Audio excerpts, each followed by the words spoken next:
Hey guys, welcome to my channel. My name is Candace Jones, aka Diamond Candy, and hit the subscribe button if you're not subscribed already. But today I'm going to be showing you guys how I got these quick and easy DIY passion twists, so if you are interested, stay tuned. So my hair is nice and freshly washed and moisturized, and to start the parting, I'm just going to go from ear to ear, trying to make the parts as straight as possible. It's hard, I know, but they don't have to be perfect. So I'm just going from ear to ear in the back, like so, and then parting that section in half. And then I'm just gonna make 3 small sections from that section. Well, they're like medium sections. And I'm taking this edge control, and this is one of my favorite ones when I'm doing styles like this, and then using a black rubber band just to put the hair in ponytails. And like I said, it's 3 in the bottom row, and then it's going to be 4 in this top row. Like this. Not perfect by a long shot, but it works. And now I'm just going to continue in that U shape.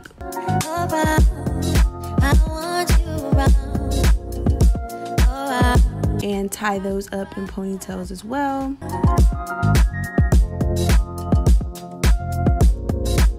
And then the next section is this, and I tie those up as well.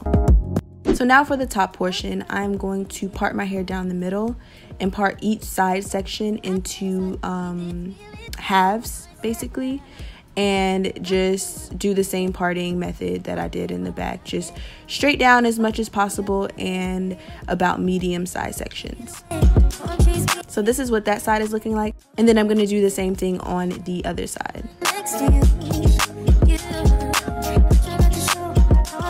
And for my scalp, I'm going to go in with this Head & Shoulders scalp elixir just to like soothe it and, you know, give me a little bit of scalp moisture. Now for the actual twist, I'm going in with this realistic water wave hair, 24 inches, and the color is a 2. And I'm just going to take out a section of hair and insert my crochet tool through the base of the hair. And I'm going to pull out 2 pieces of the hair, it's kind of separated in the pack, and stagger them, and then hook it on to the crochet tool and pull it through.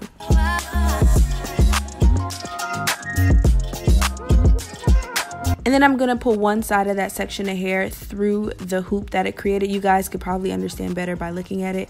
But yeah, and then I'm just going to tie it like a shoestring, I guess. I don't know. And then I'm just going to separate the hair a little bit by using my dimming brush and my fingers. Go in with more of that jam and smooth that on the section and start to twist. I'm going to have a closer slow-mo of how I twist to make sure that the twist is nice and tight in a second, so hold on. I fall for you every time I try to resist you. You get away. Palm trees, beach views, ordinary day. All I want to hear is in the visions I replay. Sit right next to you. I try not to show how I feel about you. You wish you away, but we don't really want to. I just want to get away. Now to make sure that the twist is nice and tight, you want to twist each section in the opposite direction, and this takes a little bit of practice, but I learned this when I used to do rope twists, and that makes sure that the hair is nice and twisted together and it stays much longer. And then to finish off the style, I am just styling my edges a little bit, and I'm gonna add some jewels or whatever, and that is the final look. So that is the end of this video. I hope you guys found it helpful. Please make sure you subscribe to my channel if you like content like this. I also have some other different kind of content, some positivity, all of that kind of stuff. So make sure you subscribe and leave a comment for me if you enjoyed it. I'll see you guys in the next one. Bye.